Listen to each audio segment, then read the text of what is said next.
Salut à toi le matheux qui s'ignore. Aujourd'hui, tu vas enfin tout comprendre sur la rotation. Un tour de magie.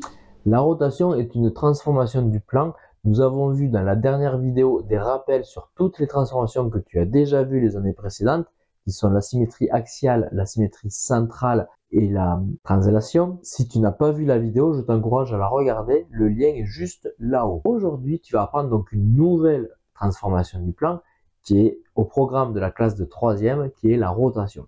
Une rotation a trois caractéristiques, parce qu'on fait une rotation par rapport à un centre, dans un certain sens, on appelle ça le sens horaire ou le sens anti-horaire, dans un sens ou dans l'autre, dans le sens des aiguilles d'une montre ou dans l'autre, et un certain angle, puisqu'on veut savoir si on tourne beaucoup ou pas beaucoup. Admettons que je veuille faire la rotation de cette maison par le centre O, de sens horaire par exemple, et de 90 degrés. Eh bien, en fait, ça voudrait dire que cette maison, chaque point de cette maison, qu'on pourrait appeler A, B, C, D et E, doivent tourner par rapport au centre de 90 degrés. Comme j'ai dit sens horaire, on va le faire dans le même sens que les aiguilles d'une montre, donc ça veut dire qu'on va tourner vers la droite. Ça, c'est le sens horaire. Normalement, arrivé en troisième, tout le monde sait dans quel sens tournent les aiguilles d'une horloge et elles tournent dans ce sens. Bien sûr, vous aurez compris, le sens anti-horaire, c'est contre le sens horaire, c'est l'inverse du sens horaire, c'est vers la gauche. Donc, pour le faire, on prend chaque point et on trace un segment jusqu'au centre. Bien entendu, comme d'habitude, je fais ça à main levée, mais vous me faites ça avec une règle. Et en fait, c'est ce segment qu'on va faire tourner de 90 degrés, puisque là, j'avais dit que je voulais une rotation de sens horaire de 90 degrés. Donc, normalement, on fait avec un rapporteur. 90 degrés, c'est un angle droit, donc on peut aussi prendre un équerre. Mais pour avoir n'importe quel angle, vous prenez un rapporteur. Vous placez le centre du rapporteur sur le centre, le 0 sur le segment OB, si on peut faire l'image du point B, et on va faire l'image de chaque point comme ça. Et on mesure 90 degrés dans le sens horaire, donc ça ferait ça. Là, je vais tracer une droite quelconque, et ensuite, comme d'habitude, comme on avait déjà fait dans d'autres transformations, on va reporter la distance pour avoir la même distance, puisqu'en fait, la rotation ne change pas la distance. La rotation ne fait que tourner la figure d'un certain angle. Donc, ça va conserver les angles, les distances par rapport au centre, les distances de la figure, les périmètres, les aires, etc. Tout est conservé, il y a juste une rotation, on imagine que la maison tourne. Donc c'est parti, je prends mon compas, je reporte, bien sûr tout ça est à main levée. Moi, le but de cette vidéo, c'est que vous compreniez le principe. Après, il faut faire bien sûr les choses précisément avec un rapporteur et un compas. Donc l'image du point B, j'appelle B', l'image du point E, j'appelle E'. On va faire également l'image du point A. On va faire également l'image du point C ici. Et enfin l'image du point D là-haut. Une fois que chacun de nos points ont tourné de 90 degrés par rapport au centre, on a reporté les distances, on a juste à relier tous les points ici. Et si je n'ai pas fait d'erreur, je retrouverai ma figure. Là, il s'avère que j'ai pas été très précis parce que je l'ai fait à main levée, donc la figure a été modifiée. Ce n'est pas ce qu'on est censé obtenir. Normalement, on est censé obtenir bien sûr exactement la même figure.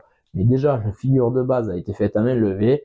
La figure qui a tourné avec, j'ai fait la transformation comme ça sans aucun instrument, donc c'est pas évident. Bien sûr, vous devez retrouver exactement la même figure. Mais au moins, vous comprenez le principe de la rotation. Donc, il y a trois caractéristiques qui sont le centre. Dans mon cas, c'était le centre O. Qui sont le sens. Est-ce que c'est le sens horaire ou le sens anti-horaire? Dans mon cas, c'était le sens horaire. Et de quel angle on veut tourner? Dans mon cas, c'était 90 degrés. Si on fait une rotation de 180 degrés, de sens horaire ou anti-horaire, ça revient au même, parce que 180 dans un sens ou 180 dans l'autre sens, vu qu'un cercle c'est 360, 180 c'est un demi-tour, donc tourner un demi-tour sur vous-même dans un sens ou dans l'autre sens, ça fait pareil. Je vais vous le montrer tout de suite, je vais faire un demi-tour, hop. Maintenant je fais un demi-tour mais dans l'autre sens, hop. Et bien sûr, j'arrive exactement au même endroit. Oui, faire un demi-tour, que ce soit vers la droite ou vers la gauche, ça revient au même. Donc, si vous faites 180 degrés, sens horaire, sens anti-horaire, ça fait exactement la même transformation. Et en fait, ça fait exactement la même chose qu'une symétrie centrale. Rappelez-vous, une symétrie centrale, on a un centre aussi, et on ne fait que reporter les distances à l'opposé comme ça. Ben, ça équivaut à une rotation de 180 degrés. On va le faire, on va faire une rotation de 180 degrés dans le sens anti-horaire pour que vous compreniez le principe. Bien sûr, horaire ou anti-horaire, vous l'avez compris, ça ne change rien.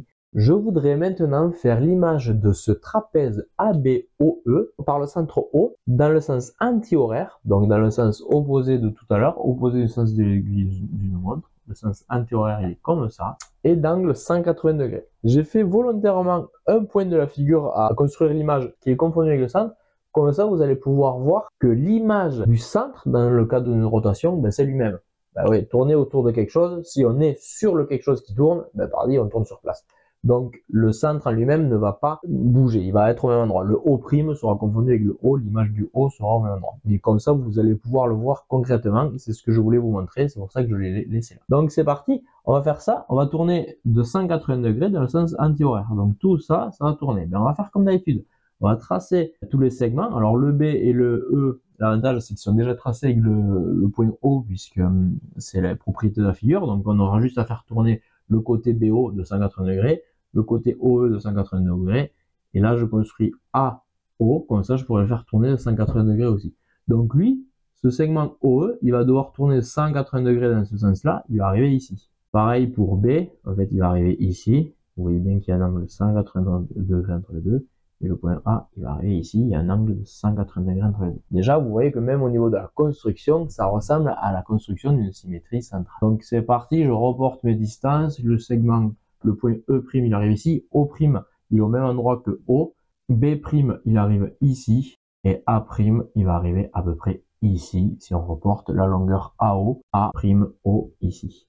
Et je n'ai plus qu'à tracer. Voilà, j'ai mon image, le trapèze A', B', O', E', et l'image du trapèze ABOE par la rotation de centre O, de sens anti-horaire et de 180 degrés. Vous voyez, c'est exactement la même chose que si j'avais fait une symétrie centrale. Bon, mais ma foi, sur les rotations, nous avons tout vu. Nous avons bien appris les propriétés des rotations. Elles ne modifient pas le parallélisme, pas les aires, pas les angles, pas les périmètres, pas les longueurs. Elle ne fait que tourner. Si on tourne de 180 degrés, que ce soit dans le sens horaire ou anti-horaire, ça revient au même, et ça revient au même qu'une symétrie centrale. Nous avons vu également que l'image du centre d'une rotation, par cette rotation, est lui-même. C'est-à-dire que quand on fait une rotation autour d'un centre, le centre ne change pas de point. On appelle ça un point invariant, il reste au même endroit. Je vous laisse avec l'exercice du jour, et je vous dis à demain pour une prochaine vidéo. L'exercice du jour, vous devez construire l'image de cette figure, on peut dire que c'est un flocon de neige, pourquoi pas, par la rotation de centre O, de sens anti-horaire et d'angle 45 degrés. Donc pour vous aider à construire la figure de base, puisque vous n'avez pas le dessin, il va falloir faire le dessin initial, puis l'image. Donc entre le point M, qui est le centre de tous les segments, le milieu de tous les segments, donc vous avez un point M et tous les segments passent par ce point M au milieu. Le point M est au milieu. La distance entre M et O est de 5 cm et tous les segments, donc AE, BF, GC et HD, les 4 segments qui passent par le centre, ont tous une longueur de 2 cm. Donc pour information, si M est le milieu, ça veut dire que vu qu'il y a 2 cm au total, GM et MC font 1 cm. En fait, chaque petite branche du flocon vont toutes 1 cm, ce qui fait bien 2 cm pour le total. Et tout ça se situe à une distance de 5 cm du point O. C'est important de faire la figure initiale correctement pour pouvoir après faire la rotation de 45 degrés. Donc on tracera tous les segments entre chaque point et le centre. Je vous conseille de faire une couleur différente pour le dessin initial et pour tous les segments qui permettent de refaire l'image. Et ensuite on prend le rapporteur, on fait un sens anti-horaire, 45 degrés. Je vous laisse faire tout ça et me dire si vous avez réussi dans les commentaires. Si vous n'avez pas réussi, peut-être qu'il faut que vous regardiez de nouveau cette vidéo, ou sinon, n'hésitez surtout pas à me poser des questions dans les commentaires, je vous aiderai, je vous aiguillerai pour vous aider à répondre à cette question. Je te dis, le matheux qui s'ignore, à très bientôt. Rappelle-toi que tu peux télécharger gratuitement dans la description et dans le premier commentaire, je mets un lien pour télécharger ma formation qui te permettra de réussir tes examens. Tout ça, c'est gratuit, donc télécharge ça. Abonne-toi si ce n'est pas déjà fait, car ça te permettra d'être mis au courant de toutes les nouvelles vidéos. Je te dis à demain. Allez, ciao!